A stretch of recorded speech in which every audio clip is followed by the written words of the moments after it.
பூர்ணம் மெய்யாகவே சதுரீவங்கோடி கால மக்கள் அடுத்திலும் உள்ள சர்வம் புலமந்திர நிரூபிய மகாந்திரா யுகவான் சாலை ஆண்டவர்களே, இந்த கற்பகத்தரு குழுவில் கூடியிருக்கும் அனைத்து ஜீவ சகோதரருக்கும் என்னுடைய நமஸ்காரம். இப்போ நாம் எடுத்துக்கொண்ட தலைப்பு பொருளாகிய வாக்கு. இப்போ அதை நமக்கு பார்ப்போம். உய்ய வீடேற்ற வந்த உலபல மதங்கள் எல்லாம், உய்ய வீடேற்ற வந்த உலபல மதங்கள் எல்லாம் செய்தொழில் பலியாதாகி இரண்டனைத்தும் திரண்டொன்றாய் கூடி பேசி வையக மாந்தரெல்லாம் வாழ்கவே வேணுமென்று, வையக மாந்தரெல்லாம் வாழ்கவே வேணுமென்று மெய்வழிச்சாலை வந்து விளங்கி நின்றோங்கும் இந்நாளே. இப்போது நமக்கு தெய்வம் இந்த மெய்ப்பொருள் அப்படின்னா என்னான்னு நம்ம பார்ப்போம். இப்போ தேகாதி அந்தமாகிய உடல், பொருளாகிய வாக்கு, நினைவாகிய பிரம்மம், பிரணவமாகிய ஆவி, இவை அனைத்தும் துள்ளி குதித்து என் நினைவுக்கு நேராக நின்றாயானால் அந்த பலனை நீ பெறுவாயின்னு தெய்வம் வாக்கியத்தில் கொடுக்குறாங்க. இப்போ அந்த மெய்ப்பொருள் முதல்ல தெய்வம் பாட்டையாவை சந்திக்கிறாங்க. அப்போ சந்திக்கும் போது பாட்டையா அவங்க கரத்தில் என்ன கொண்டு வராங்க அப்படின்னு பார்த்தோம்னாக்கா, மெய்ப்பொருளும் மதிச்சுமையும், இவை இரு பொருளும் 600 வருஷமாக அவங்க சுமந்து கொண்டு வராங்க. அதில் மொத்தம் நமது தனியமணி பிரான் அவர்களுக்கு 4 மகள். அதில் 2 பேர் மௌனியாக போயிடுறாங்க. ஒருத்தர் வாக்மி ஆனார், கடைவிரித்தோம் ஆனால் கொள்வார் இல்லை கட்டிவிட்டோம் அப்படின்னு அவங்களுக்கு பிற்பாடு அந்த மெய்ப்பொருளும் மதிச்சுமையும் நமது தெய்வம் அவர்களுக்கு கொண்டு வராங்க. அது மான்மீகத்தில் அந்த பகுதியை மட்டும் பார்த்துட்டு போவோம். அவ்வாறு சாலை ஏறிய இளஞ்சம்மலவர்கள் அந்நிழலில் நின்று கொண்டு கிழக்கு முகமாக செல்லும் அந்த விரிவு சிகை பெரிய கிரண அரிய தலைப்பேரியார் அவர்களை தவன துபச கவனராக கவனித்து பார்த்தார்கள். அப்போது அது கவனத்திற்கு தோற்ற பெற்றதானது. அங்கே சென்று கொண்டிருக்கும் முன்வளைவு நடை, என் குணத்திழுப்பும் பின் கவன வீச்சு நிறையறிவு குடி பெரியார் அவர்கள் தங்களை கூப்பிட்டால் திரும்பி போகலாம் என்ற எண்ணத்தை உள்ளத்துக்குள்ளே வைத்து கொண்டு மெல்ல நகருகின்றவர்களைப் போலவே நினைந்தார்கள். அன்றியும் இரண்டாவது வைக்க இடமின்றிய மெய்ப்பொருள் மதிச்சுமையும் கைப்பணம் மாறா மதிச்சுமையும் இருவரும் பலுவும் விரிதலை சுமப்பார் தருகி பக்கப்பார்வை நடையுடனே களைப்பேறி ஏறி அழுத்து தனியே போகின்றேனே, நீ என் களைப்பினை மாட்ட உனக்குமா இரக்கமது உள்ளத்தில் இல்லையோ என்று பண்பேறுகுடி என் குணத்தானவர்கள் நினைப்பதாக தங்கள் இதயத்துக்குள்ளே வந்து சுருக்கென்று பாய்ந்தோடிற்று.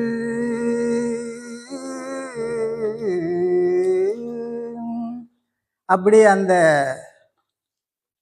மெய்ப்பொருளும் மதிச்சுமையும் நமது தெய்வம் அவர்களுக்கு பாட்டையா தனியமணி பிரான் அவர்கள் கொண்டு அவங்களுடைய கரத்தில் அதை கொடுத்துட்டாங்க. அந்த மெய்ப்பொருளை தான் இப்போ நாம் அது எவ்வாறு இன்னைக்கு இந்த மெய் நகரத்தை உண்டு பண்ணியது அப்படின்றத நாம் பார்ப்போம். இப்போ நீதி எனும் பொருள், நீதி எனும் பொருளான மனுக்குலத்தை நித்தியனு நித்தியத்திற்கே படைத்தான். ஓதி இதை உணர்ந்தறியா உயிர்கோடிகள் ஊறுபட்டு அழகனரகாலே. அப்போ இந்த நீதியனும் பொருள் மனிதன் அந்த அமானித பொருளை வித்யா தத்துவம் என்ற அந்த சீதனமாக வாங்கி வந்தோம். ஆனால் அதை அறிஞ்சமான்னா அந்த மெய்ப்பொருளை ஒருவரும் அறியலை. அதுக்குரியவர்கள் வராங்க. மெய்ஞான தவப்பாரவான்கள் உலகம் தோன்றிய நாள் முதல் கொண்டு இதுவரையிலும் வந்து இந்த மெய்ஞான பயிரை உய்வேற்றினார்கள். அப்போ அந்த நீதியனும் அந்த பொருள், அந்த பொருளாகிய வாக்கு, அந்த வாக்குன்னா என்ன? அது சாதாரணமாக நாம் வந்து பிரயோகப்படுத்துகிறோம். ஒவ்வொரு வசனங்களையும் வார்த்தைகளையும் நம்ம அனாவசியமாக அதை எடுத்து துஷ்பிரயோகம் பண்ணுறமே கண்டி அது என்ன அது அப்படின்னு பார்த்தோம்னா, இப்போ முதல்ல தெய்வம் வந்து பொருளாகிய வாக்குன்றாங்க. அப்போ ஒரு பொருள் முதல்ல ஒரு பொருளை வச்சு தான் அதுக்குரிய வாக்கு வருது.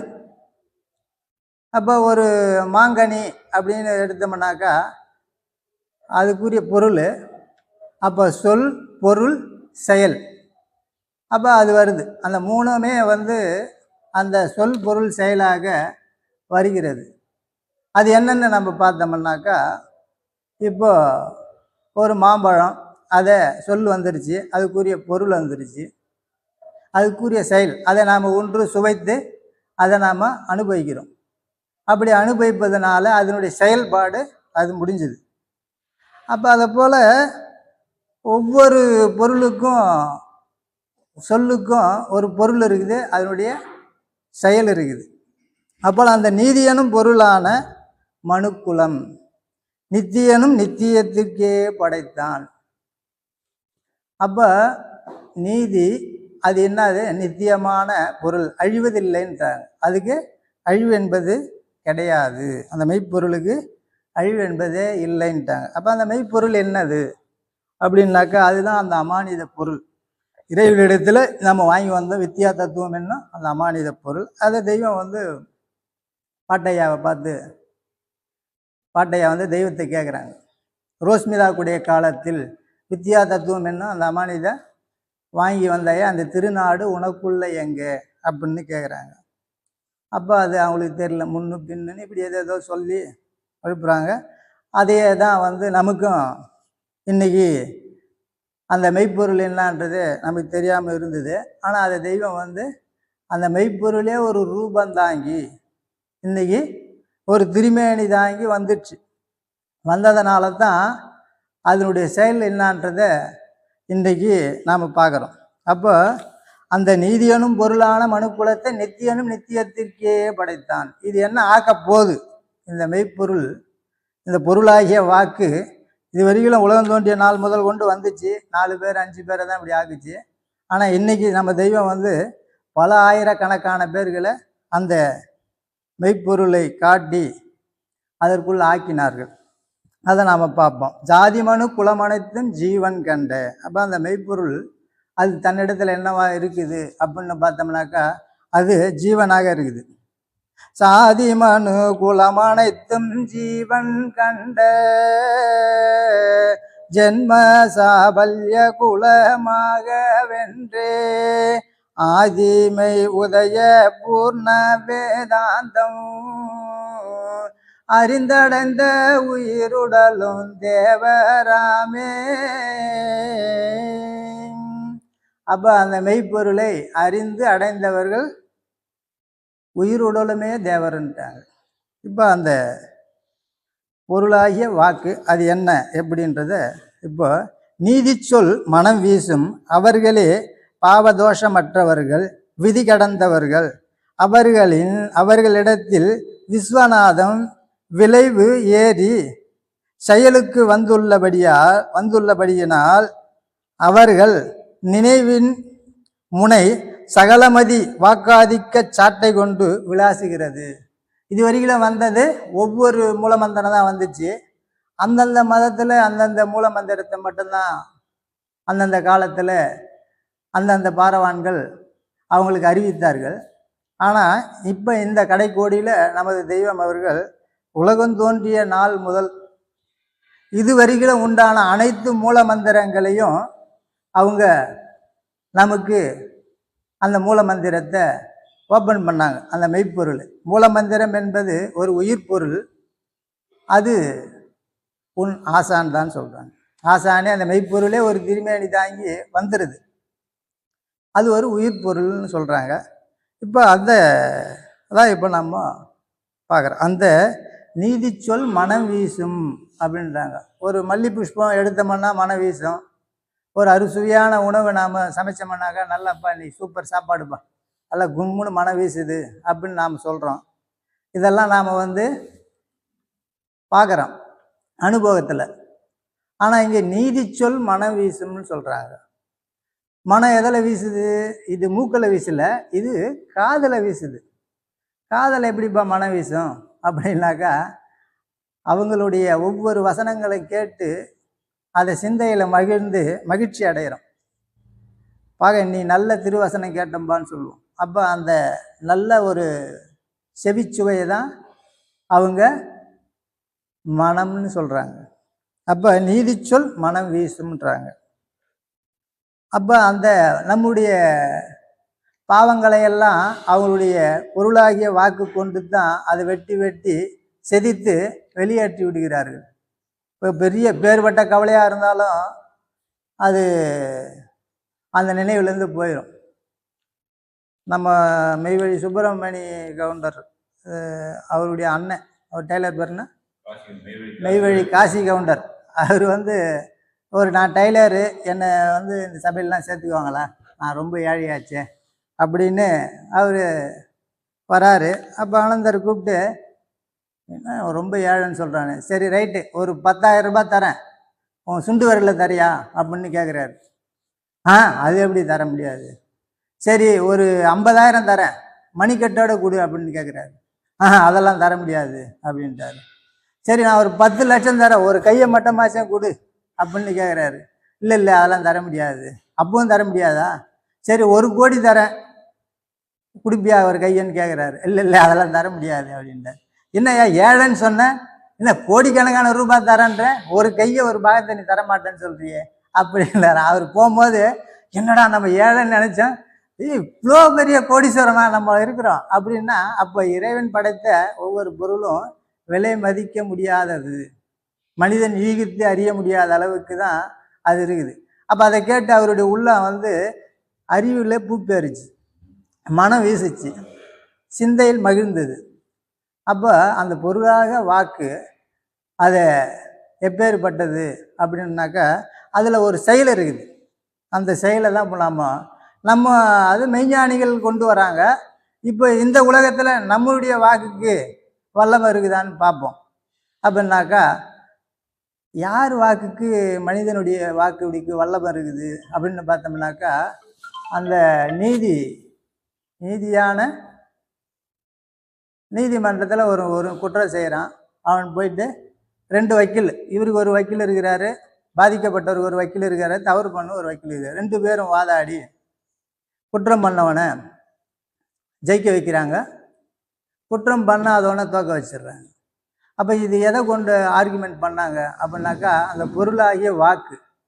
அந்த வாக்கை வச்சு ஒரு நீதிபதி ஜட்ஜ்மெண்ட் பண்ணி அவனுக்கு தண்டனை கொடுக்குறாரு.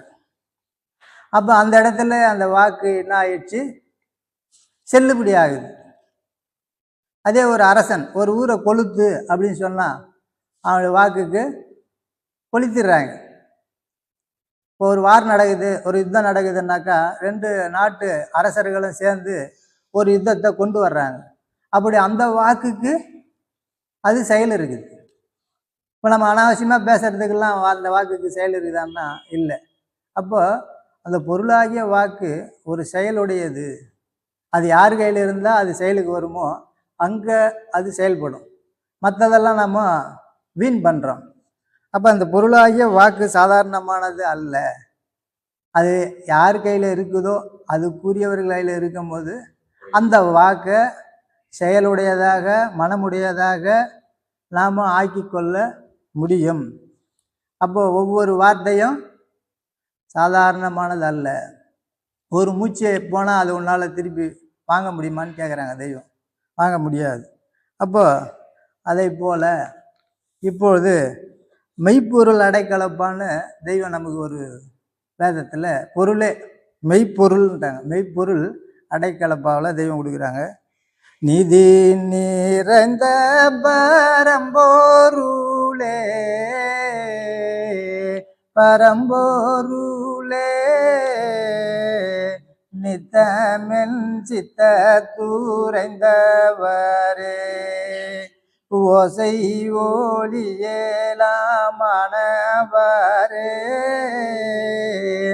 ஆனவரே ஒத்தையாயனாலும் உள்ளவரே. இங்கே நீதி நிறைந்த பரம்பொருள். இப்போ இவ்வளோ நேரம் பொருள்னு நம்ம எதை கொண்டு வந்தோம்? வாக்கு. அந்த பொருளாகிய வாக்கு தானே. அது அவங்க இதயாசனத்தில் திருப்பரங்குன்றத்தில் தவத்தில் ஏறி தவம் பண்ணி 12 சன்னதங்களையும் பெற்றார்கள். அவர்கள் அந்த இதயாசனம் முழுவதும் நிரப்ப பெற்றார்கள். அருள் தலையுகத்து மறைவிதி அரசு சிறகிரி நாட்டின் பெருவலஞ்சுரந்து துறவையர் உரையும் அறநெறியின் கண்ணே முன்னு பின்னட்ட முழு முதலாகிய மெய்யை மெய்யாகவே விழுங்கி விட்ட நாயகம் அவர்களின் இருதய குன்றானது அகிலாண்ட கோடி பிரம்மாண்ட அண்டரண்டங்களும் நிகரில்லாத விசாலமாக விரிக்க பெற்றவர்களாய் அங்கனும் விரிக்க பெற்ற வகண்டாகார வெளியிலே அவ்வீதியிலே மேல முச்சந்தியிலே முச்சந்தி நடுகம்பத்தின் மேல் முனையிலே விளையா நின்ற அழியாத தகச்சத்தென்னும் தாத்தாகிய வரம்பிலாத வலிமை தங்கிய நிலை அப்படின்னு நமக்கு அகிலவளம் பருவத்தில் நமக்கு தெய்வம் அந்த திருப்பரங்குன்றத்தில் ஏறி அந்த சன்னதங்கள்லாம் பெற்று என்ன நமக்கு இப்போ இவ்வளோ காலம் எல்லாத்தையும் நம்ம பார்த்தோம்னா அந்த சொல் வாக்கு செல்வாக்காக பொருளுடைய ஒரு செயலுடைய வசனமாக ஆக்கி வைத்தார்கள். கடல் திடலாகும் என்றால் ஆகிவிடும், திடல் கடலாகும் என்றால் ஆகக்கூடிய அந்த தவத்தினுடைய செயல். அப்போ திட தீர்க்க தரிசனம்னு சொல்கிறாங்க. காக்காபா சுந்தர் பிரான் 5000 வருஷத்துக்கு அந்த ஆண்டை இருந்து இந்த நம்முடைய தெய்வ திருமேனி எல்லாம் இந்தந்த இடத்துல இந்தன்னது இருக்குதுன்னு அவங்களுடைய அங்கங்களை பூராவுமே பார்த்து எழுதுகிறாங்க. அப்போ அது என்னது? அப்போ அது திடமாக அங்கேருந்து பார்த்து இப்போ நமக்கு எழுதுகிறாங்க. அப்போ அங்கேருந்து நமக்கு சொன்னார் கேட்குமா? நம்ம அந்த காலத்தில் பிறந்தமானா இல்லை. அப்போ அவங்க அதை என்ன பண்ணுறாங்க? வேதம் வாயிலாக எழுதி வைக்கிறாங்க. அப்போ பாரினில் பண்ண தவங்கள் எல்லாம் பாமாலையாகவே பாரினில் ஓங்கவேன்னாங்க. அவங்க பண்ண தவமெல்லாம் இன்றைக்கி 4 வேதமாகவும் வாக்காகவும் செயலாகவும் இருக்குது. அப்படி அந்த நீதி நிறைந்த பரம்பொருள் நித்தமென் சித்தத்தில் உறைந்தவரே. அப்போ அது வாக்கு பூரா நிறைஞ்சி இருக்குதுன்ட்டாங்க. இப்போ அந்த ஆதிமை உதயபூர்வன்னு அந்த வேதாந்த நூலை ஏற்றி கொண்டு வராங்க. அப்போ அதுக்கு நூல் முகம் கேட்பதற்காக தெய்வத்துக்கிட்ட கேட்குறாங்க. அப்போ அவங்க ஒரு சீட்டில் எழுதி கொண்டு வராங்க. ஆதிமை உதயபூரண வேதாந்த நூலுக்கு நூன்முகம் கேட்டபோது ஆண்டவர்கள் நீதியனும் பொருளான என்ற செய்யுள்தான் முகப்பு. அதுக்கு நீதியனும் பொருளான செய்யுள்தான் முகப்புன்றாங்க. இப்போ இதில் ஆதிமை உதயபூர்ணத்திற்கு வையகத்தையும் வானகத்தையும் சர்வகால காலங்களையும் சர்வகாலத்திற்குள் அடங்கிய அழிவிலாத நித்திய பூரண மேம்பாடுகள் அனைத்தும் கையில் வரவழைத்து தரும் கிரயத்தை உடையது இக்கிரந்தம் நம்ம கொடுக்குறாங்க. இதில் செயலில்லாத வாசகமே இல்லை. அப்போ அந்த வாசகம் என்பது என்ன வருது? செயலுடையதாக வாக்காக இருக்குது. அப்போ அந்த நீதி எனும் பொருளான என்ற செய்யுள் தான் அதற்கு முகப்பு. அதற்கு முகப்பு ஆதிமெய் உதய பூரண வேதாந்தம், வேதாந்தம்ன்றாங்க. அப்போ அந்த ஆதிமெய் உதயபூரண வேதாந்தம் என்ற தலைப்பு. அப்புறம் அதற்கு முகப்பு ஆதியே துணை. அதற்கு முகப்பு ஜீவமந்திரத்தார் கண்டு கூறியுள்ள புள்ளியதே அவர் வைத்த கூறாகும்ன்றாங்க. அப்போ அந்த ஆதி ஒரு ரூபம் தாங்கி திருமேனி தாங்கி வந்துருச்சு. அது இன்னைக்கு நமக்கு அந்த வேதமே திருமேனி தாங்கி வேதம் ஆசான் திருமேனின்னு தெய்வ வாக்கியங்கள் இருக்குது. அப்போ அதுக்கு ஒவ்வொரு பொருளாக மாறி மாறி கொண்டு வராங்க. எங்கேருந்து புள்ளிலேருந்து வருது.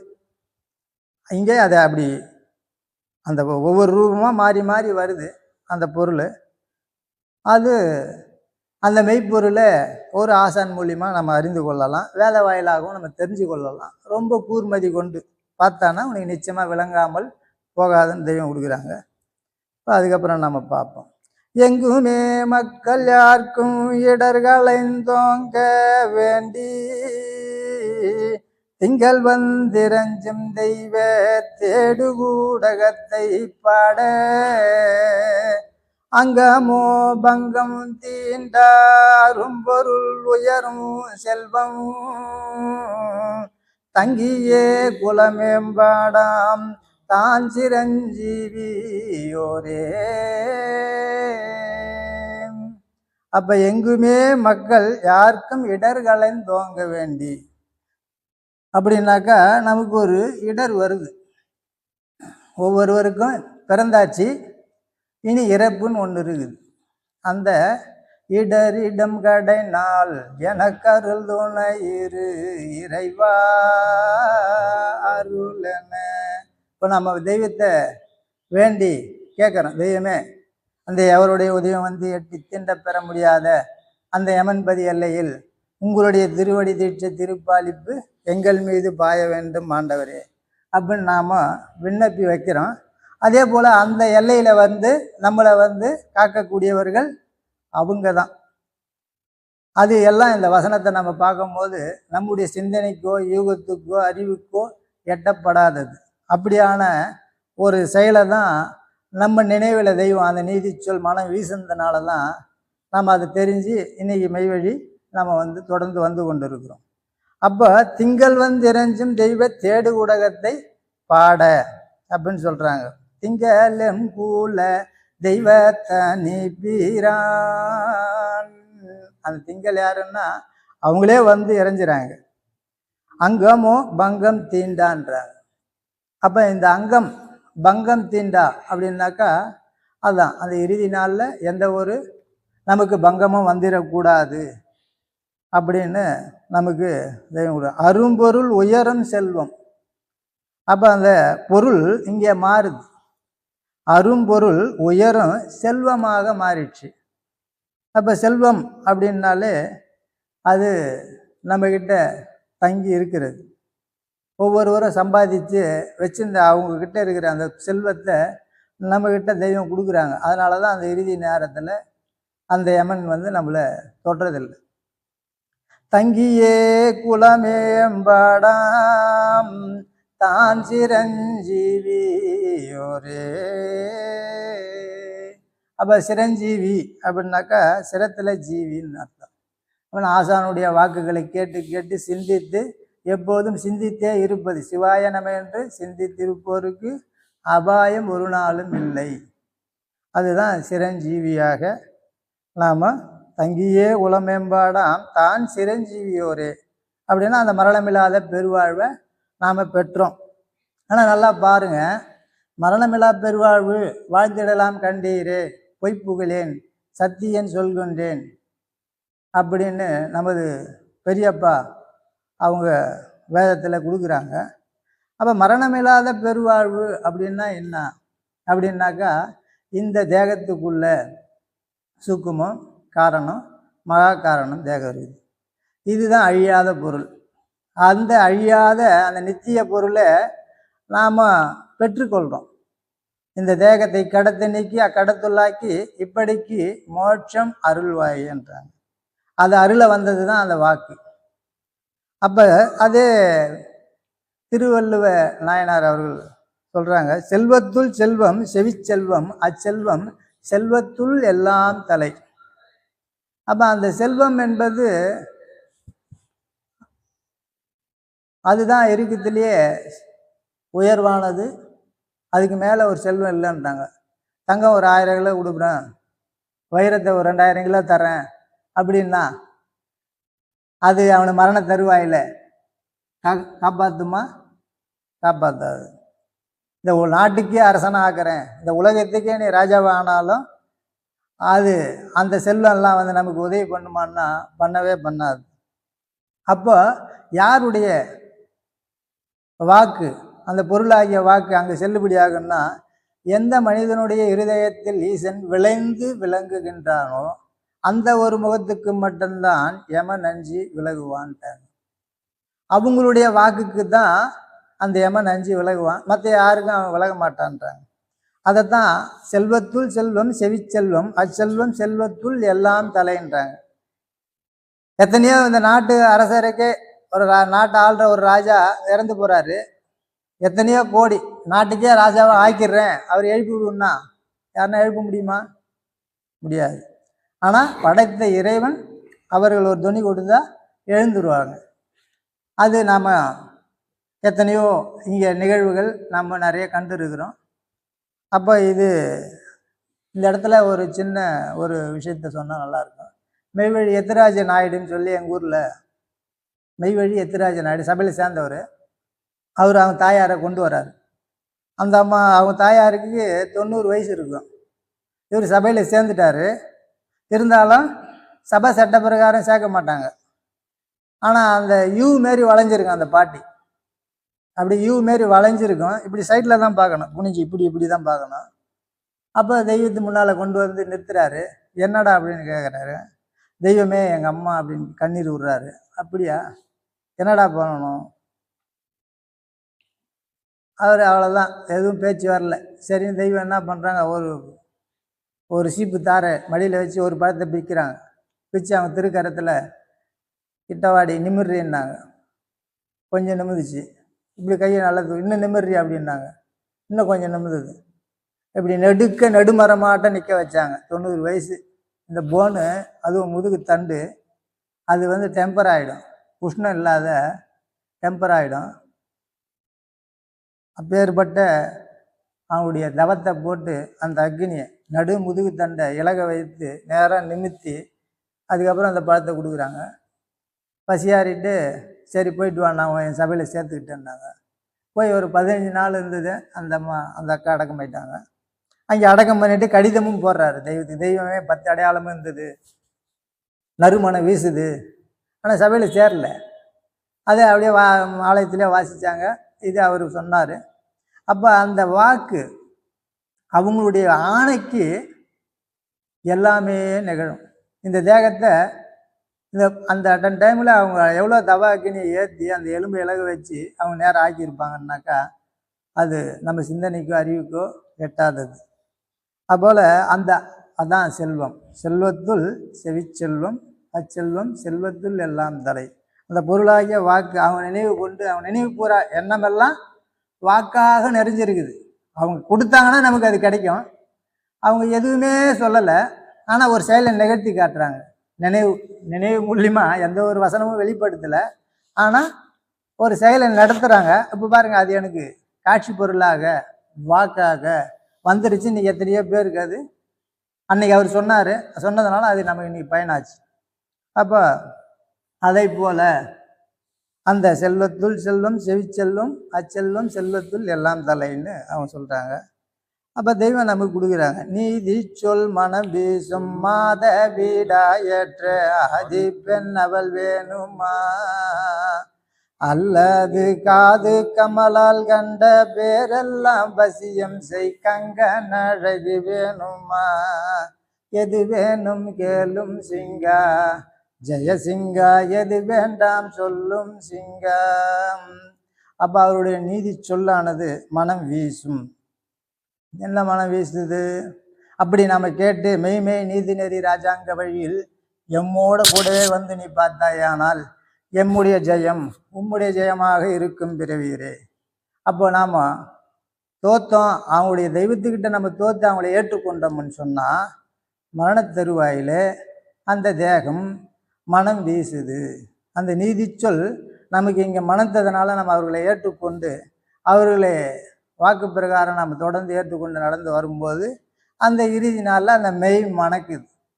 மெய்மன ஞானம்னு அவங்க கொடுக்குறாங்க. அந்த மெய் மனமே தேகமே உயிர் மணக்குது. அதனால் இந்த பூவோடு சேர்ந்த நாரும் சேர்ந்து மணக்குது. ஆமாம், ஓதிடென்றுரை கேட்டிங்கோதிய ஒலிக்கும் மெய்மன ஞானமே. அப்படியான அந்த அவர்களுடைய அந்த நீதி சொல் அது மனம் வீசக்கூடியதாக இருக்கின்றது. அப்போ மரண குளிர் நீக்கும் நீதி, மரணமாகிய குளிர் நீக்கின்றது தான் அந்த தீ, அதுதான் நீதின்னு தெய்வம் கொடுக்குறாங்க. இதயாசனத்தில் விளங்கும் தெய்வ மலரில் உன்னை ஏற்றி வைப்பதே படிப்பு, அதுதான் மலர்மிசை ஏகுதல். அப்போ அந்த வாக்கு என்னென்னவாக மாறி வருது பாருங்க. அந்த பொருளாகிய வாக்கு இப்போ எங்கே கொண்டு வருது? மலர்மிசையில் நம்மளை கொண்டு வந்து அழியாத நிலத்தில் நம்மளை ஆக்கிடுது. அப்போ மலர்மிசை ஏகினார் மானடி சேர்ந்தார் நிலமிசை நீடு வாழ்வார் அப்படின்னு நம்ம திருவள்ளுவ நாயனார் அவர்கள் அறிவிக்கிறாங்க. அதே தான் தெய்வம் இங்கே நமக்கு கொடுக்குறாங்க. நம்மளது இதுவரையிலும் அந்த இருதயம் என்னவா இருந்துச்சு? மொட்டா இருந்துச்சு. மலர்ந்ததான்னா மலரல. இருதயம் ஒரு மொட்டு போல் இருந்துச்சு. அது அவங்களுடைய தேவ திருவசனங்களை கேட்டு முட்டாக இருந்த அந்த மலர் 1000 இதழ் கொண்ட தாமரையாக மலர்ந்தது. அது மலர்ந்ததுனால தான் திருவாய் மலர்ந்து அருளினார்கள். அப்போ அந்த எத்தனை கோடி 7 கோடி சூரியன் உதித்தாலும் விழி இல்லாத குருடருக்கு வெளிச்சம் ஒரு துலக்கம் வருமானா வராது. அப்போ வாக்கு எதையெல்லாம் வைத்து கொண்டிருக்கிறது என்று பார்த்தோம்னு சொன்னால் அது ரூபத்தை வச்சிருக்குது, அழகை வச்சிருக்குது, வர்ணங்களை வைத்திருக்கிறது, செயலை வைத்திருக்கிறது. அப்போ அதை தான் பைபிளில் கொடுப்பாங்க. ஆதியிலே ஒரு வார்த்தை இருந்தது, அது தேவனிடத்தில் இருந்தது, அது தேவனாகவே இருந்தது. அப்போ அது சாதாரணமானதா அப்படின்னு பார்த்தோம்னா இல்லை. அந்த வாக்கானது ஒரு செயலுடையது அப்படின்றத நல்ல திட்டமாக நமக்கு இங்கே நல்லா சிந்தித்து கவனிச்சிங்கன்னாக்கா அதை நிறைய பிடிக்கலாம். அதை பார்ப்போம். மலர்மிசை ஏகினான் மானடி சேர்ந்தார் நிலமிசை நீடு வாழ்வார் அப்படின்னு தெய்வம் நமக்கு கொடுக்குறாங்க. அப்போ மெய்வழி நூலில் கோடி என்ற கிரண ஒளி அனந்தம் கோடி கொழுங்கம்ப பிடரிக்கண் கூசி கூசும் பாடுகின்ற நாதசுர சிலம்பி நோசை பரவசமானந்த வெண்டலகிரி சொக்கும் நீடி நின்ற பாதாமீராங்கோட்டில்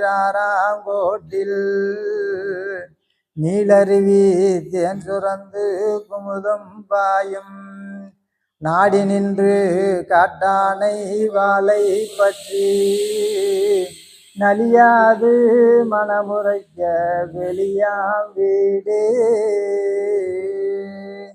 வீடு வெளியா முன்னே பட்ட பாட்டை விவரமாய் சொல்லவென்றால் வெகு நாள் ஆகும். அப்போ அந்த காட்டானை வாழைப்பற்று அப்படின்னு சொல்ற அவருடைய தேவ திருவசனங்கள் அனைத்துமே அது ஒரு வாள். அதை அவங்க காட்டி ஒவ்வொரு பொருளையும் தனக்குள்ளே கொண்டு போய் காட்டித்தான் அதை விளைவிக்கின்றார்கள். அப்போ நாடி நின்று காட்டானை வாழை பற்றின்றாங்க. அப்போ பாடுகின்ற நாத சுர சிலம்பின் ஓசை, அவங்களுடைய ஓசை என்னவாக ஆக்குது அப்படின்னாக்கா, ஒரு இந்த வான்மழைன்னு நம்ம சொல்கிறோம். அது என்ன அப்படின்னு பார்த்தீங்கன்னாக்கா, வான்மழை பெஞ்சதுன்னா வறண்ட பூமியெல்லாம் செழிப்பாக,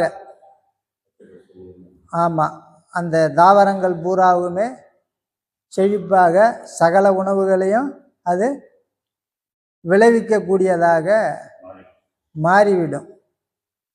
அதே ஒரு ஒரு தென்னை மரம் வச்சோம்னாக்கா அதில் ஒரு தென்னங்காய் தான் காய்க்கும். ஒரு சுரக்காய் வச்சோம்னா அது சுரக்காவாக இருக்கும். ஒரு மாதுளை வச்சோம்னா மாதுளையாக தான் காய்க்கும். இப்படி எந்தெந்த ஒரு பொருளை அது அந்தந்த பொருளாக தான் மாற்றும். ஆனால் மனிதனை பார்த்தோம்னு சொன்னால் ஒரு நரனை தேவனாக மாற்றுது.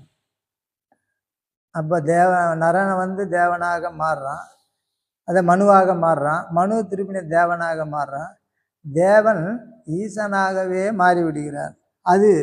அதுதான் மெய்குரு பிரான்கள் அவர்களுடைய அந்த வான்மழை, அது அருள்மழைன்னு பேர். அந்த அருள்மழையை வந்து நாம் சதா காலம் கேட்டு கேட்டு நாம் அதை உண்டு வந்தோமானால் நம்ம அந்த மரணமில்லா பெருவாழ்வை வாழலாம். இப்போ உனது தேகாதி அந்தமாகிய உடல், உனது பொருளாகிய வாக்கு, உனது ஆவியாகிய பிரணவம், நினைவாகிய பிரம்மம் யாவும் எமது எண்ணத்துக்கு லயப்பட்டு துள்ளி குதித்து நின்றால் மீட்பு நிச்சயம். இந்த மெய்யினிடத்தில் இருக்கும் உனது ஆத்திரத்தின் ஏற்றத்தாழ்விற்கு தக்கபடியே உனது மீட்பும் தண்டனையும் படிப்படியாக இருக்கிறது. அப்போ அப்படியா? சரி, அப்போ கொஞ்சம் வேகமாக போவோம். அதுதான். அப்போ இப்படியான ஒரு செயல் இருக்குது. இப்போ நம்ம அடுத்தது பார்ப்போம். கண்டு கண்டு நீர்விண்ட யாவுமே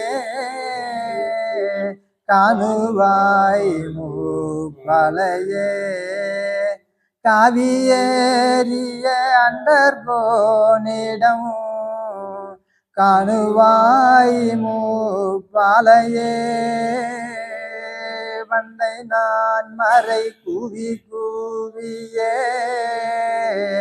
பாடுமே மூப்பலையே. அப்போ அந்த இன்னும் கொஞ்ச நேரம் ஒரு 5 நிமிஷம் பேசிட்டுங்களா? இருக்குங்களா? சரி. அப்போ இந்த கண்டு கண்டு நீ விண்ட யாவுமே காணுவாய் முப்பாலன. அப்போ ஆணவம் கண்மம் மாயை இந்த மூன்றும் பாழாகிடுது. அப்போ காவியேறிய அண்டர்கோனிடம் காணுவாய் முப்பாலையே. அப்படின்னா இருள் ஒளி வெளி இந்த 3 பாலையும் தாண்டி அந்த பக்கம் நம்மள கொண்டு வராங்க. அப்போ பண்டை நான் மறை கூவி கூவியே பாடுமே மூப்பாலையே. அப்போ அந்த அறம் பொருள் இன்பம் இது 3த்தையும் கடந்து அந்த பேரின்ப நிலைக்கு நம்மளை எல்லோரையும் தெய்வம் வந்து அழைத்து கொண்டு அவங்க செல்றாங்க. அப்போ அந்த பாதையாப்பால் நீ ஏகுதற்கிங்கே பான்மறை வில்ல வல்லையே. அப்போ கற்றதனால் ஆய பயன்கோள் வாளறிவன் நற்றால் தொழாரெனின் அப்படின்னு கொடுக்குறாங்க. அப்போ இங்கே கற்றவர் தொழ தங்கும் பூங்கரை காவியேறும் பூ பட்டணம். அப்போ ஆமாம், கற்றவர் தொழ தங்கும் பூங்கரை காவியேறும் பூம்பட்டணம் குற்றமேதுமில் குறிஞ்சி நன்னிலம் குணங்கூடி கொண்டன் ஏறவே. அதுதான் மலர்மிசை ஏகுதல். மலர்மிசை ஏகினான் மானடி சேர்ந்தான் நிலமிசை நீடு வாழ்வார் அப்படின்னு நமக்கு கொடுக்குறாங்க. இப்போ தெய்வம் வந்து அமுத கலைஞான போகத்தில் உரைக்கு லம்பாவும் உள்ளாமும் தித்திக்க திரையீருள் கிழிந்தே தேறி பட்டிட அரை தீரந்து அறிவங்கிழங்கிட அரை தீரந்து அறிவங்கிழங்கிட துறவு கண்டு தொழுதெழுந்தோதுவாம். அப்ப அவருடைய உரை கிளம்பவும் உள்ளமும் தித்திக்க. அந்த உள்ளம் என்பது இப்ப பாருங்க, நம்ம ஒரு இனிப்பை வாயில வச்சோம்னா அது தித்திக்கும். அப்ப ஆனா எங்க தித்திக்கும்? தேகத்துல நாவு தித்திக்கும். ஆனா உள்ளம், இந்த உலகத்துல இருந்து எந்த பொருளுமே எடுக்காத ஒரு நம்முடைய நினைவு தித்திக்குதுன்னா அது எப்பேற்பட்டது? அந்த உரையில தான் உள்ளமும் தித்திக்கன்னு சொல்றாங்க. அப்போ ஆமா, தன்னிலையின் பொருளிலே என்னாலுமே தாவரமாய் நாலுமே தாவரமாய் தனி முதலாய் தனி நிலையில் ரங்கிட வென்றனக்கு கன்னியானின் சன்னதி முன் எண்ணியடி பணிந்தேன் கண் திறந்து விட்டருளும் கனவயிர மலையேன். இதை ஒரு தனியாகவே இந்த சாப்டர் நிறைய இருக்குது. அப்போ இங்கே தாவரம் சொல்கிறாங்க, தன்னிலையின் பொருளிலே என் நாளுமே தாவரமாய். அப்போ இந்த உலகத்தில் பார்த்தோம்னாக்கா எத்தனையோ தாவரங்கள் விளையுது. அதெல்லாம் நாம் உண்டதெல்லாம் மலமே, கண்டதெல்லாம் பழுது, கேட்டதெல்லாம் வீணு. ஆனால் மரம் பாருங்க, மண்ணை தின்னு அது கனியாக கொடுக்குது, அது நமக்கு வரம். அதே போல் சகல தாவரங்களும் என்னவா கொடுக்குது? உண்டதெல்லாம் கனியாக கொடுக்குது, நாம் உண்டதெல்லாம் கழிவாக போகுது. ஆனால் அந்த தாவரங்கள் அது ஒரு வரம்னு சொல்கிறாங்க. அதே போல் தெய்வம் அவங்க ஒரு மெய் குருபிரான் என்னவாக மாறுகிறான்? தன் தேகத்தையே மாற்றுறாங்க. ஊனும் இல்லை உறக்கம் இல்லை. ஊன் உறக்கம் இல்லாத, மூக்குக்கு வெளியே மூச்சு ஓடாத, ஊன் உறக்கமற்ற நமது குலதெய்வம் சாலை ஆண்டவர்கள் திருவாய் மலர்ந்தருளினார்கள். இந்த இதோட நான் போதும் நிறைவேற்று. அது அடுத்த சபையில் மீண்டும் தொடருவோம். இன்னைக்கு இதோட நான் நிறைவுபடுவோம். ஆமாம், இந்த பொருளாகிய இந்த வாக்கு அது நிறைய இருக்குது. அதனுடைய செயல்பாடை நாம் இது சுருக்கமாக தான் சொன்னோம். அதை தெய்வம் எப்படி அவங்க கொண்டு வந்தாங்க அப்படின்னாக்கா, பாட்டையா ஒரு நீண்ட வயதுடைய குலவியானது ஒரு அற்ப அழிபுழிவனை கொண்டு அற்ப வயதுடைய ஒரு புழுவை கொண்டு கூண்டில் அடைத்து தன் கொட்டும் கொடுக்கென மாறாத அச்சனனை ஊட்டி ஏறுருவாக மாற்றுவதை போல மாற்றி பிரித்து வெளியாக்கி விடுகிறது. எது? அந்த துவனி, அந்த ரீங்காரமாகிய துவனி. அதை போல நாம் தேவபிரான் அவருடைய திருவசனங்களை நாம் கேட்டு கேட்டு கேட்டு கேட்டு இந்த யமனையே மிகிக்கக்கூடிய வல்லமை நம்மளுடைய ஜீவனுக்கு தன்னை அறியாமலே அது ஏறியுது. அவங்க சிந்தனையாக இருக்கும்போது நம்மளையும் ஏறுருவாக மாத்துறாங்க. அப்போ அந்த நம்மளும் அந்த கொலையை போல ஒரு அற்ப அழிபுழிவு தானே, மலத்தில் கிடந்த புழுவனை கொண்டு ஒரு தேன் உண்ணும் பறவையாக நம்மளை தெய்வம் மாற்றிட்டாங்க. விண்ணில் உலாகக்கூடிய ஒரு பறவையாக நம்ம மாற்றுறாங்க. அப்பேற்பட்ட இந்த பொருளாகிய வாக்குக்கு பெரிய ஒரு வல்லபமான செயல்கள் இதுவரையிலும் வந்த காலங்களில் அது வந்துச்சு. அந்த பொருளாகிய வாக்கு இப்போ அந்த பொருளாகிய வாக்கு வந்திருக்கிறது. இதை மக்கள் எல்லோரும் பெற்று பின்புறம்பாறு கேட்டுக்கொள்கிறேன். முத்தி பெறுகிறேன். மீண்டும் தொடரும். அனைவருக்கும் நமஸ்காரம். தினமொரு நேரம் எந்தன் திருமொழி அதனை கேட்டால் பனிவெல்லம் போலே பாவம் பறந்திடம் என நிஜமே சொன்னோம். தனிமொழி சோதி வாக்கும் கையெழுத்தாதி நோக்கும் துணிவுடன் கேட்டார் உற்றார் தொலைந்தனர் பிறவிதானே. அனைவருக்கும் நமஸ்காரம். நமஸ்காரங்க. சகோதர சகோதரிகள் அனைவருக்கும் எனது அன்பான நமஸ்காரம். இன்று நம்முடைய திருஞான சம்பந்தன் அண்ணா அவர்கள் பொருளாகிய வாக்கு என்கிற தலைப்பில் நம்முடைய பெருமானவர்களுடைய வாக்கு என்ற பொருள் நமக்கு என்னவெல்லாம் அது நமக்கு வல்லமை அளித்தது என்பதையெல்லாம் எடுத்து உரைத்தார்கள்.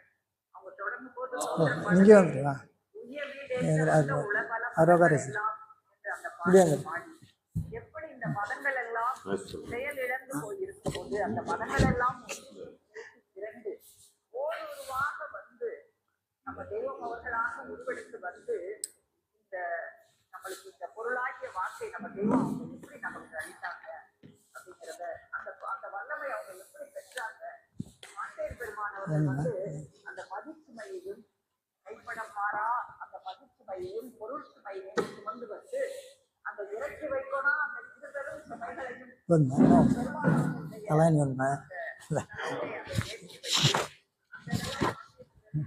தெய்வம் அவர்கள் அந்த மாட்டை எப்படி சந்திச்சாங்க எப்படி அந்த இரு சுமைகளையும் தூக்கி கொண்டு மாட்டை இறக்கி சுமையை மாற்றுவதற்கு இறக்கம் இல்லையோ என்று கேட்பது போல இவர்கள் நினைவிலும் தோன்ற அந்த இருவரது நினைவும் அது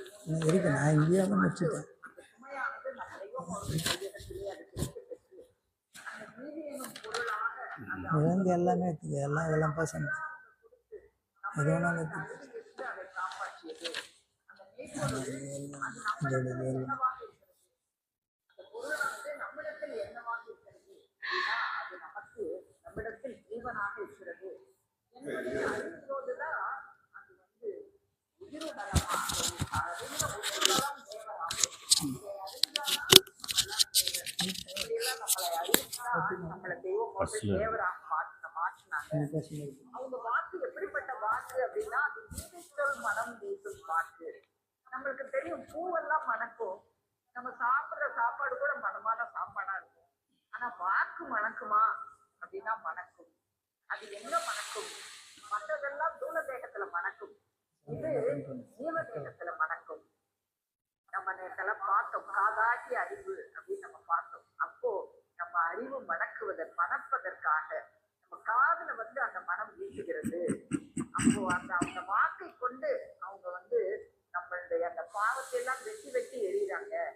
அப்போ இந்த யாருமே இந்த பிறப்புல வச்சு வேலை இல்லை அப்படிங்கிறத ஒரு அண்ணா எடுத்து ஒரு டெய்லர் அண்ணா வந்து அவங்க பேரு மெய்வழி காசி கவுண்டர், மெய்வழி காசி கவுண்டர், காசி கவுண்டர் காசி கவுண்டர் அண்ணா அவங்க வந்து கேட்கும்போது எப்படி அவங்கள ஒரு கோடி ரூபாய் தரேன்னு சொன்னா கையை தருவாங்களா? அப்போ இந்த தேகத்துல வச்சு எல்லாரும் எவ்வளவு பெரிய கோடீஸ்வரனாக நம்மளை தெய்வம் படைச்சிருக்காங்க. அப்போ அறிவில்லாதவன் தான் தரித்திரியனை தவிர இந்த அற்ப பொருள் இல்லாதவங்க எல்லாம் இல்ல. நம்மளை வந்து தெய்வம் அவர்கள் அந்த ஒரு வாக்கு வல்லமையில நம்மளெல்லாம் கோடீஸ்வரனாக ஆக்கி வச்சிருக்காங்க. அது தெய்வம் அவர்களுடைய வாக்கு மட்டும்தான் செயலுடைய வாக்காக இருக்கிறது. இப்போ எல்லாருடைய வாக்கும் செல்லுமா அப்படின்னா ஒரு ராஜாவா பார்த்து ஒரு நமஸ்காரம். பொருளாகிய வாக்கு அப்படிங்கிற தலைப்பில் ஜீவ சகோதரர் சாலை திருஞான சம்பந்தம் அவர்கள் நேற்று மதுரை சபையில் திடீர்னு பேச சொன்னதுனால ஒரு 16 நிமிஷம்தான் இதை எடுத்தார். இதே தான். ஆனால் அதில் வந்து நேரம் குறைவாக இருந்ததுனால அதனுடைய விரிவை நம்ம அக்கா சாலை வித்துவக்கணி அக்கா அவங்க நாளைக்கு நீங்கள் பேசுங்க, கற்பகத்தருவில் நீங்கள் பேசுங்கன்னு கேட்டுக்கிட்டாங்க. அப்போ அந்த அடிப்படையில் இப்போ ஏறக்குறைய ஒரு 46 நிமிஷம் பேசினார். அதே தான் இன்னும் இருக்கு. அப்போது அந்த பொருளாகிய வாக்கு நாம் சின்ன வயசில் எல்லாரும் பள்ளிக்கூடத்தில் போய் படிச்சிருப்போம். இடம் சுட்டி பொருள் விளக்குக அப்படின்னு இலக்கணத்தில் சொல்லுவாங்க. அருஞ்சொற்பொருள் அப்படின்னும் கோடிட்டு காமிப்பாங்க, தமிழ் பாடத்தில் வரும். அப்போ பொருள் வந்து எதுக்குடா இருக்குதுன்னா, நம்ம பாடத்துல இருக்கிற ஒரு வாசகத்துக்கு என்ன பொருள் அப்படின்னு சொல்லி நமக்கு விளக்கி காமிச்சாங்க. அது வந்து உலகப் படிப்புக்கு. நமது வயது விலைவேறி வந்து இந்த மெய்வழிங்கிற அந்த தடாகத்துக்குள்ள வரும்பொழுது உலகப் படிப்புக்கும் மெய்க்கல்விக்கும் மிகுந்த வித்தியாசம் இருக்குது அப்படிங்கிறத இந்த ஒரு 45 நிமிஷம் பேசின வாக்குல இருந்து நாம தெரிஞ்சுக்கிட்டோம். இது யாருடைய வாக்கு? ஆதி மனுமகனுடைய வாக்கு. இதனுடைய செயல் விளக்கம் பார்க்கும் பொழுது முதல்ல ஆதிமை உதயபூர்ண முகப்பு பாடல்ல நீதி எனும் பொருள் அப்படின்னு யாரை சொல்றாங்கன்னா மனுக்குலத்தை சொல்றாங்க. நீதி எனும் பொருளான மனுக்குலத்தை. ஆனா அதே நீதிய மெய்ப்பொருள் அடைக்கலப்பால என்னவா மாத்துறாங்கன்னா பரம்பொருளா மாத்துறாங்க. இது நாம வந்து அவர் பேசினாரு, நம்ம கேட்டோம், சிந்திக்கணும். என்ன ஆரம்பத்துல வந்து நீதி என்பது பொருளான மனுவா இருக்குதுன்றாங்க. இந்த பாடல்ல நீதி நிறைந்த பரம்பொருளே அப்படின்னு உத்தரவு பண்றாங்களே. அப்ப அந்த நீதி வேறையா இந்த நீதி வேறையா அப்படின்னு சிந்திச்சு பார்த்தா ஒரே நீதி தான். அவரே அந்த பேருரையிலே பேசும்பொழுதே என்ன சொன்னாரு? இறைவனுடைய திருவடியிலிருந்து நாம வந்தோம், திரும்ப இறைவனுடைய திருவடியை போய் சேரணும். அந்த பரம்பொருள் கிட்ட இருந்து வந்ததுனால தான் மனிதன் நீதி எனும் பொருளாக இருந்தான், நித்தியனாக இருந்தான். நித்திய வாழ்வு மனிதனுக்கு மட்டும்தான் இருந்தது அப்படிங்கிறத இந்த சொல் ஆகிய பொருளாகிய வாக்கு அப்படிங்கிற ஒரு தத்துவ வார்த்தையில இன்னைக்கு அவர் ரொம்ப அழகா சிறப்பா சொன்னாரு. அடுத்து ஏடு குடும்பத்திலிருந்து எங்குமே மக்கள் யாருக்கும் அந்த பாடல்ல பார்க்கும் பொழுது அங்கமோ பங்கம் தீண்டா. இப்போ அங்கம்னு ஒண்ணு நம்ம நினைவெல்லாம் எது மேல போகும்?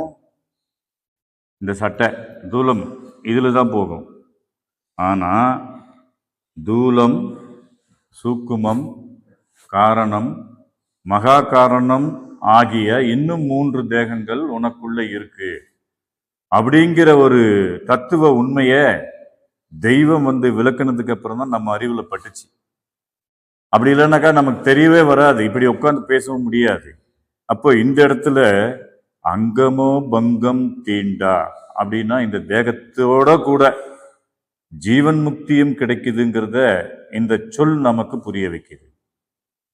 இந்த சொல் நமக்கு புரிய வைக்குது. அங்கமோ பங்கம் தீண்டா அரும்பொருள் உயரும் செல்வம் தங்கியே குலமேம்பாடாம். இப்ப செல்வம் அப்படின்னு பண்ணும்போது அவர் சொன்னார், செல்வத்துள் செல்வம் செவிச்செல்வம் அச்செல்வத்து உள் எல்லாம் தலை. எந்த செல்வத்தை செவியுணவை யாவரொருவர் செவியில் புகுத்தி இந்த பொருளாகிய வாக்கை சுவைக்கின்றார்களோ அவங்களுடைய தலை செழிக்கும் அப்படிங்கிற உண்மையை இன்னைக்கு அறிய முடிஞ்சது. அதே மாதிரி நீதிச்சொல் மனம் வீசும். கேள்வி எழுப்பினாரு. ஒரு மலர் மனம் வீசுது, ஒரு கனி மனம் வீசுது. இப்ப செயற்கையா எத்தனையோ வகையான ஒரு மனங்கள் எல்லாம் உருவாக்குறாங்க.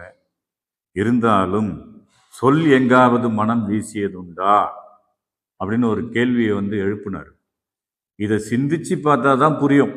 ஓ, சொல்லுக்கு மனம் எங்க இருக்குது? அப்போ அந்த நக்கீரனுக்கும் சிவபெருமானுக்கும் தர்க்கம் வந்ததுன்னா கூந்தலில் மனம் உண்டா அப்படிங்கிறதுல வந்தாங்க. இறைவனுடைய சிருஷ்டில எதா இருந்தாலும் அது மணக்கும்ட்டு அது தர்க்கமா அது ஒரு மாதிரியா இருந்தது. ஆனா சொல்லுக்கு மனம் இருக்குதுன்றத நிரூபித்தவங்க யாரு அப்படின்னு பார்த்தா நம்ம தெய்வம். நம்ம தெய்வம் அதை தான் மெய்மன ஞானம்னு அந்த மனத்துக்காகவே ஒரு பாட்டு எழுதினார் தெய்வம். நம்ம மெய்வழி மக்களுக்காக மெய்மன ஞானம் அப்படிங்கிற தலைப்புல அந்த பாடலை எழுதி அதை வந்து அடக்க நேரத்துல மட்டும் படிங்க, அடக்கம் ஆனவங்க முன்னாடி இதை வச்சு படிங்க, அதுல அந்த முதல் கண்ணில ஓதிடென்றுரை. நீ இந்த மெய்மனம் மனம் எப்படி உனக்கு வீசுது? அங்க போனா நாத்தம் அடிக்குதா? இப்போ ஒரு அடக்கமானவங்களை போய் பார்க்கும்போது நாத்தம் இருக்குதுன்னா கிடையாது. ஏன் அப்படின்னா இந்த பொருளாகிய வாக்கின் மனம் அங்கு வீசுகிறது. யமனுக்கு அங்க வேலை இல்லையே. பழியாகிய யமனே பயந்தோடி விரண்டனே அப்படின்னு உத்தரவு பண்றாங்க. அப்போ இதுல நீதி சொல் மனம் வீசுது. அது எப்படி வீசுதுன்னா, ஓதின்றென்றுரை கேட்டுங்கோதியே ஒலிக்கும் மெய்மன ஞானமே. அங்க உட்கார்ந்து மெய்மன ஞானத்தை நாம உரை செய்ய அடக்கமாகியுள்ள அந்த பிம்பம் கேட்டு கேட்டு கேட்டு மனம் வீசுது. இது மெய்வழி மக்கள் எல்லோருமே அனுபவபூர்வமா அனுபவிச்ச உண்மை. இது மறுக்க முடியாது. அடுத்து பார்க்கும் பொழுது இது நிறைய, இது எல்லாமே மனம்தான். எதை எடுத்து இது மனம் இல்லை அது மனம் இல்லைன்னு சொல்லவே முடியாது.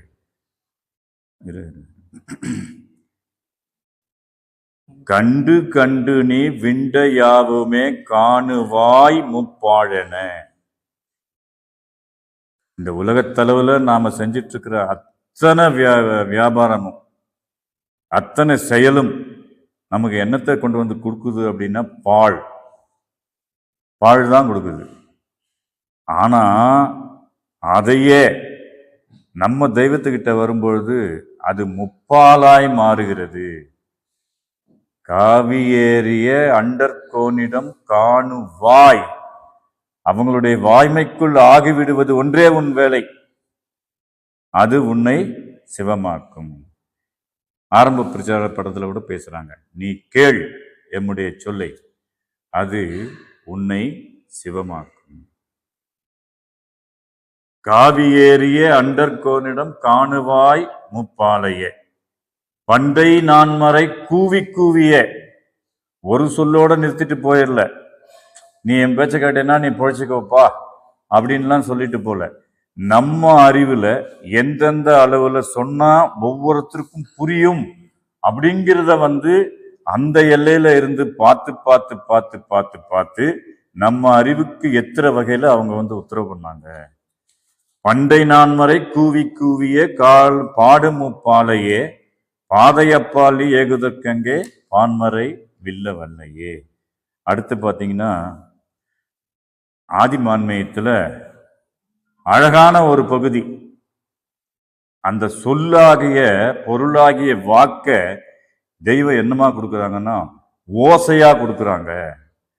அந்த ஓசையான நடனத்தால நீ நரனாய் இருந்தாய், மனுவாய் மாறின, அப்புறம் தேவன் நிலைக்கு வந்த, கடைசியில ஈசனாய் மாறிட்ட. அந்த ஈசனா ஆகிறது அப்படிங்கிறது இன்னைக்கு நேற்று நடந்தது 40ஆம் நாள். அந்த பரம்பொருளாகிய அரும்பொருளாகிய அரூப வஸ்துவோட நம்மளும் அரூபத்தோட அருவமா கலந்துடுறது.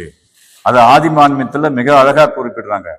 ஆசின் மாமரை ஆதி புராதன, ஆசின் மாமரை ஆதி புராதன, மாசில்லாத நிகையர் மனுமகள், ஓசை கொண்ட நடனத்தாலே மனு, ஓசை கொண்ட நடனத்தாலே மனு, ஈசனாகும் இயல்பேடு தோதுவா என்று இவ்வாறாக நம்முடைய வித்து நாயகமாகிய நமது தெய்வம் அவர்களின் பொருளாகிய வாக்கினாலே நாம் அவர்களுடைய ஓசை கொண்ட நடனத்தினாலே ஈசனாகும் இயல்பாய் எடுத்து கூறிய சகோதரர் திருஞான சம்பந்தர் அவர்களுக்கு கற்பகத்தரு குழுவின் மூலமாக நன்றியை தெரிவித்துக் கொள்கிறேன். அனைவருக்கும் நமஸ்காரம்.